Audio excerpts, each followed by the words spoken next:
নমস্কার বন্ধুরা, রমা ভিলেজপুর চ্যানেলে সবাইকে স্বাগত জানাই। আজকে তোমাদের সঙ্গে শেয়ার করব দারুণ এক রেসিপি, ঝাল ঝাল মুখরোচক সুজি ও ডিমের অমলেট। একবার বানিয়ে দেখুন, ছোট বা বড় সবার মুখে লেগে থাকবে। বানানো যেমন সহজ, এটা খেতেও দারুণ টেস্ট হয়।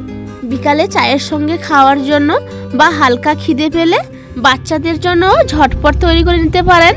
দেখবেন ছোট থেকে বড় সবারই এত পছন্দ হবে, রোজ বানানোর আবদার করবে। তো চলুন বন্ধুরা, রেসিপিটি শুরু করা যাক। এই রেসিপি তৈরি করার জন্য প্রথমে একটা বাটি নিয়ে নিয়েছি, আর বাটিতে আমি এখানে দুটো ডিম ভেঙে নিচ্ছি। তো বন্ধুরা, রেসিপিটি স্কিপ না করে শেষ পর্যন্ত দেখার অনুরোধ রইল। আর যে সকল বন্ধুরা আমার চ্যানেলে নতুন, তাদের কাছে অনুরোধ রইল আমার চ্যানেলটিকে সাবস্ক্রাইব করে আমার পাশে থাকবেন।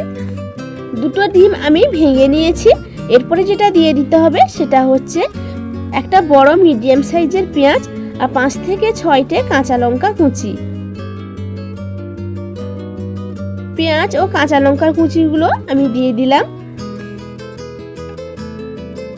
তারপরে দিয়ে দিচ্ছি পরিমাণ মতো লবণ।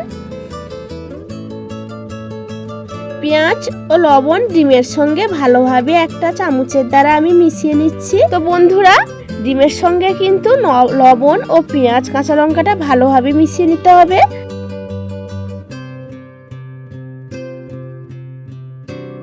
দুই থেকে 3 মিনিট ভালোভাবে ফেটানোর পর আমার কিন্তু ডিমটা কিন্তু পুরোটাই মিশে গেছে।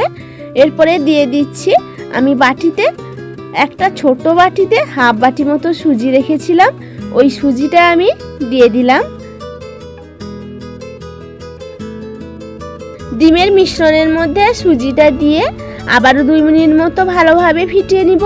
ততক্ষণে বন্ধুদের বলছি, কে কোত্থেকে দেখছো আমার রেসিপিটি কমেন্ট করে অবশ্যই জানাবে। তোমাদের কমেন্ট পড়তে আমার কিন্তু খুবই ভালো লাগে বন্ধুরা, আর তোমাদের কমেন্টের রিপ্লাই দিতে আরও ভালো লাগে।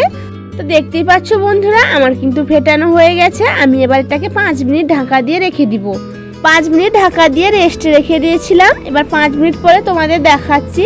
তো দেখতেই পাচ্ছ বন্ধুরা, সুজিগুলো কিন্তু কতটা নরম হয়ে গেছে আর একটু ফুলে গেছে। এরপরে আমি গ্যাসের ওভেনে একটা প্যান বসিয়ে দিয়েছিলাম, আর প্যানটা গরম হলে দিয়ে দিচ্ছি পরিমাণ মতো সাদা তেল। আমি কিন্তু এখানটায় তেলটা অল্প ইউজ করেছি। তেলটা গরম হয়ে গেছে। এবার 1 হাতা করে ব্যাটার নিয়ে আমি চামচে দিয়ে দিচ্ছি।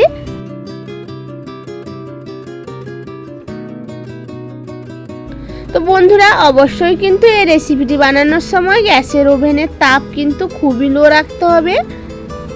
তাই আমি একটা চামচ নিয়ে 3 হাতা আমি দিয়ে দিলাম।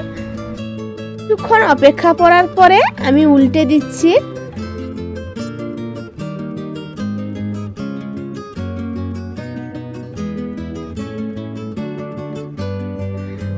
আমি যে পরোটার শেপ করে ডিমের মিশ্রণগুলো দিয়েছিলাম, ওগুলো উল্টে দিয়েছি। এবার হালকা করে একটু তেল ছড়িয়ে দিলাম।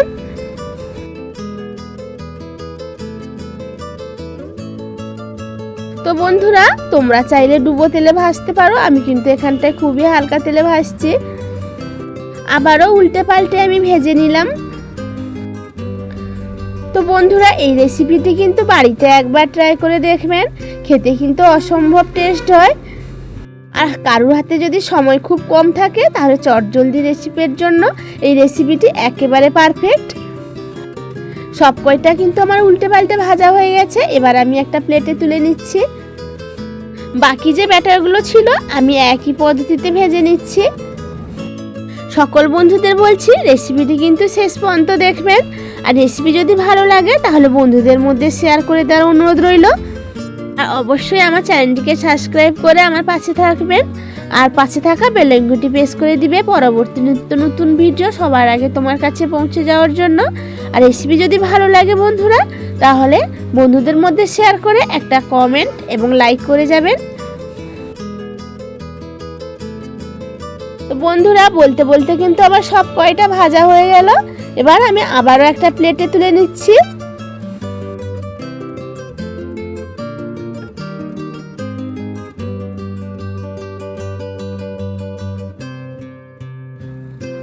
তো বন্ধুরা, দেখতেই পাচ্ছ, দেখে কতটা লোভনীয় মনে হচ্ছে না?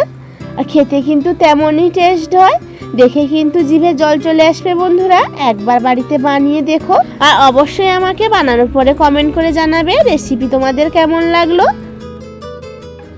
এই টিফিনের রেসিপিটি তোমাদের যদি ভালো লাগে তাহলে বন্ধুদের মধ্যে শেয়ার করে দেওয়ার অনুরোধ রইল। আজকের রেসিপি এখানটাই শেষ করছি, ফিরে আসবো নতুন কোনো রেসিপি নিয়ে। সবাই ভালো থাকবেন, সুস্থ থাকবেন। আর যে সকল বন্ধুরা রেসিপিটি শেষ পর্যন্ত দেখেছেন তাদেরকে জানাই অসংখ্য ধন্যবাদ। টাটা।